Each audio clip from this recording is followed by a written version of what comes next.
edition of Technomaths 24/7. So now in our today's video we are going to read about the industrial policy revolution. In our previous video we have learned about the industrial policy and the benefits and public sector enrollment in industrial policies, industrial reforms, and in our today's video we will learn about the industrial policy revolution 1956.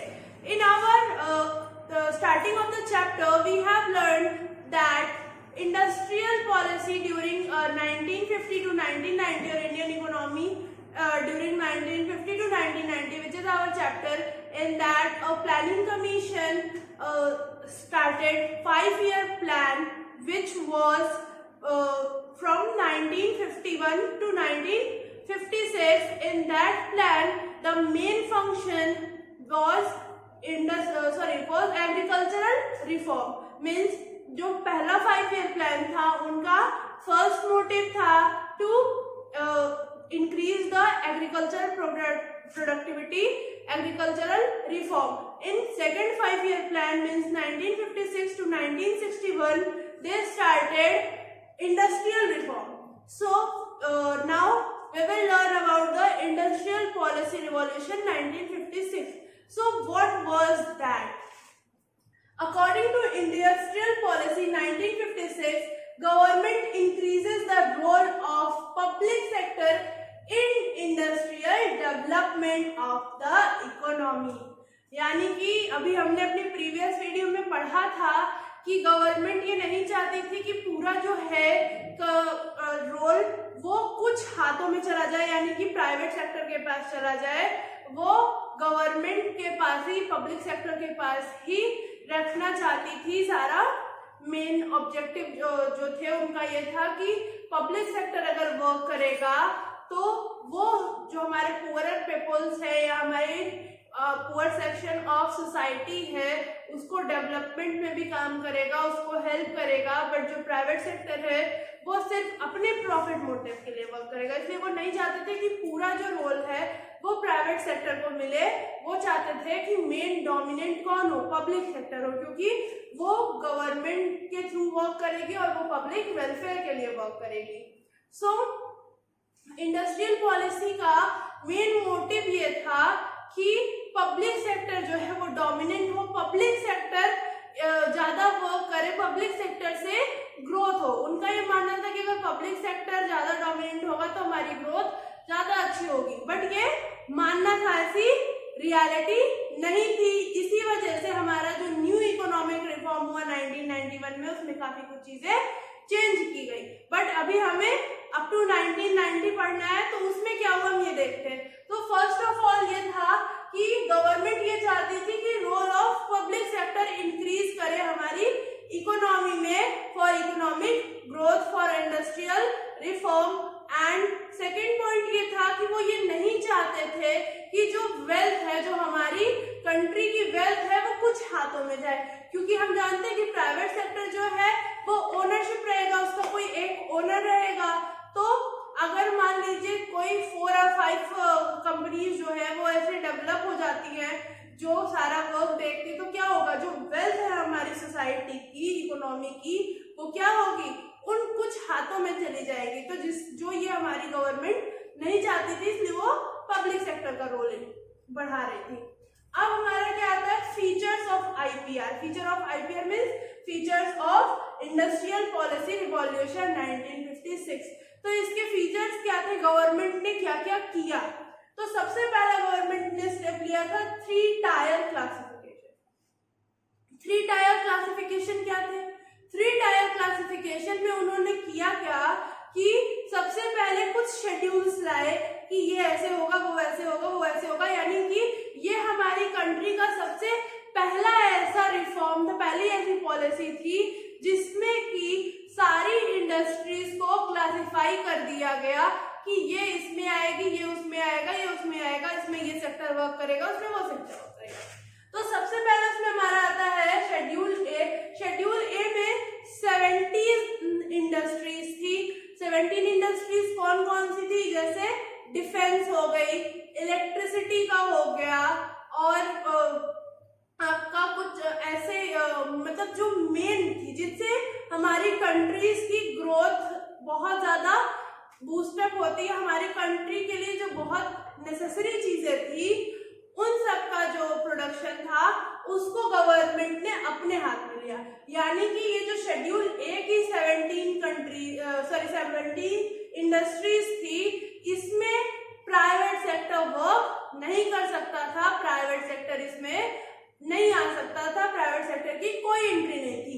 ये 17 जो industries थी वो fully public sector के under में थी। फिर हमारा आता है शेड्यूल बी। शेड्यूल बी में हमारी 12 इंडस्ट्रीज थी, जैसे कि प्लास्टिक मेड गुड्स और कुछ चीजों की, जिसमें पब्लिक सेक्टर और प्राइवेट सेक्टर दोनों मिल के काम करते। पब्लिक सेक्टर और प्राइवेट सेक्टर दोनों मिल के काम करते, but public sector he dominant होगा। यानी काम तो दोनों करेंगे, बट जो मेन रोल होगा वो किसका होगा?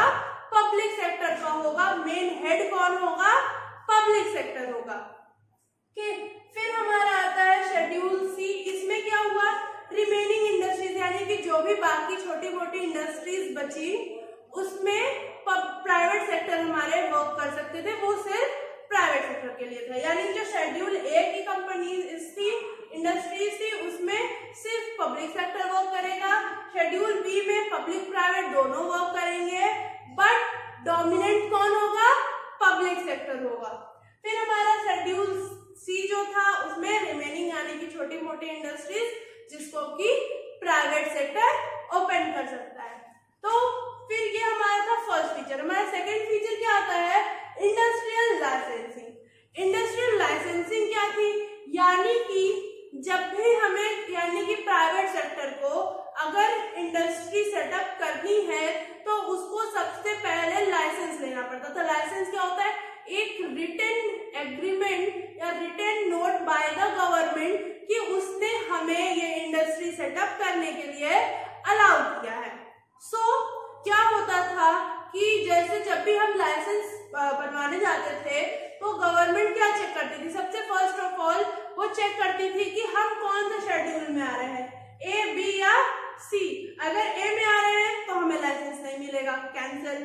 बी में अगर आते हैं तो हमें लाइसेंस मिलेगा, बट हमें पब्लिक सेक्टर के अंडर में वर्क करना होगा, पब्लिक सेक्टर डोमिनेंट होगी। और अगर हम शेड्यूल सी में आते हैं तो हमें बहुत ही इजीली लाइसेंस प्रोवाइड हो जाएगा, बहुत ही इजीली हम आराम से इंडस्ट्री सेटअप कर सकते हैं। इससे हुआ क्या? इन चीजों में बहुत प्रॉब्लम नहीं थी, बट जो हमारा प्राइवेट सेक्टर था उसने ये सोचा कि हम क्यों वर्क करें कंट्री में, मतलब हम इंडिया में क्यों वर्क करें। इन्होंने पब्लिक सेक्टर को डोमिनेट कर दिया है। मोस्ट ऑफ द जो इंडस्ट्रीज है वो पब्लिक सेक्टर के अंडर में है, जो मोस्ट प्रॉफिटेबल इंडस्ट्रीज है वो पब्लिक सेक्टर के अंडर में है। हमारे पे टैक्स भी लग रहा है और सारी चीजें भी हमें देनी पड़ रही, तो हम यहाँ पे क्यों इन्वेस्टमेंट करें, क्यों इंडस्ट्रीज को सेटअप करें। तो उसके लिए गवर्नमेंट ने क्या सोचा? गवर्नमेंट ने फिर एक और पॉलिसी लाई, वो क्या थी? Industrial concession. तो इंडस्ट्रियल कंसेशन में क्या हुआ? इंडस्ट्रियल कंसेशन में हमारा गवर्नमेंट ने क्या किया, जैसे कि सपोज हम लोग जब भी बसेस से या ट्रेन से कहीं जाते हैं, ट्रैवल करते हैं, तो आप सभी ने देखा होगा कि आउटसाइड जहाँ पे हमारी सिटीज खत्म होती हैं वहां पे कुछ इंडस्ट्रीज सेटअप होती हैं, छोटी छोटी सी। तो ये सबने सोचा होगा कि ये जो इंडस्ट्रीज है ये शहर के बाहर हैं, अगर ये शहर में होती तो कितना प्रॉफिट होता, ट्रांसपोर्टेशन बचता, काफी कॉस्ट बचती उनकी, तो कितना प्रॉफिट होता। लेकिन जो उस टाइम की पॉलिसी थी उसमें गवर्नमेंट ने क्या किया? गवर्नमेंट ने उनको बोला कि अगर आप बैकवर्ड एरियाज में इंडस्ट्री को सेटअप करते हो तो हम आपको कंसेशन देंगे। कंसेशन कैसे? कंसेशन पहले कि अगर आप बैकवर्ड एरिया में वर्क करोगे तो आपको जो इलेक्ट्रिसिटी बिल है उस पे हम डिस्काउंट दे देंगे, टैक्सेस आपके कुछ कम कर देंगे, प्लस आपको वहां पे क्या होगा? लेबर्स कम रेट पे मिल जाएंगे।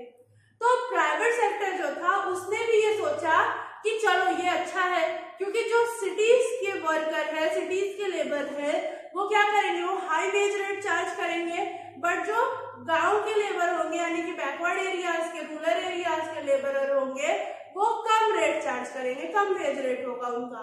तो यानी कि हमारा वेज रेट भी बच गया, हम उतनी ही इलेक्ट्रिसिटी कंज्यूम कर रहे हैं बट हमें वो कम रेट पे भी मिल गई, टैक्स में भी कंसेशन मिल गया, तो हमारा प्रॉफिट ही हुआ, हमें हर जगह से प्रॉफिट हुआ, यानी प्राइवेट सेक्टर को प्रॉफिट हुआ। तो प्राइवेट सेक्टर ने भी सोचा कि चलो यही करते हैं, तो फिर वो बैकवर्ड एरियाज में ही इंडस्ट्री सेटअप करने लगे, उधर ही अपना वर्क करने लगे।